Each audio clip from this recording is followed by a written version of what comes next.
ওপর, দীপু দাসের ওপর মেনে নেওয়া যায় না। তাই আমরা খাবার বন্ধ করে দেবো, ওষুধ বন্ধ করে দেবো, হাতে না মেরে হাতে মারবো। একই রকম ঘটনা কিন্তু ভারতে ঘটছে। যখন মোহাম্মদ আখতার হোসেনকে মারা হলো, বিহারে মারা হলো 12ই ডিসেম্বর, এই 12ই ডিসেম্বর পিটিয়ে মারা হয়েছে। ইন্ডিয়ান মিডিয়া চুপ আছে, বাংলাদেশের মিডিয়াতে খোলাও করে প্রচার করা হচ্ছে, ইন্ডিয়ান মিডিয়াতে কিছু দেখানো হচ্ছে না। ইন্ডিয়াতে যদি দেখা হয় মোহাম্মদ আখতার ইউনুসকে, এখানে যে কোনো কাউকে জিজ্ঞেস করুন রাস্তা দিয়ে যেতে যেতে, মোহাম্মদ আখতার ইউনুসকে কেউ নামটা শোনেনি, দীপু দাসের নাম শুনেছে, কারণ এটাই পলিটিক্স।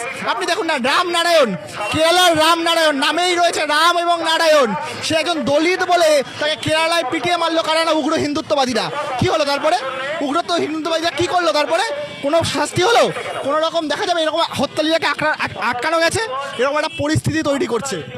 পরিস্থিতিটা এমন জটিল তৈরি করা হচ্ছে সেখানে হিন্দু আর মুসলমান বাদে মানুষের কোনো রকম পরিচয়ই থাকছে না। সে শ্রমিক, সে খেটে খাওয়া মানুষ, সে অন্যের জমিতে কাজ করে, অন্যের কারখানায় কাজ করে, সেই পরিচয়গুলোর পরিচয় থাকছে না। হিন্দু মুসলমানটাই শুধুমাত্র পরিচয় হচ্ছে। এই সুযোগে আরাবলী পর্বতকে কেটে বিক্রি করে দেওয়া হবে, এই সুযোগে ভারতের বনভূমিকে ধ্বংস করে দেওয়া হবে, আদানি আম্বানির হাতে তুলে দেওয়া হবে।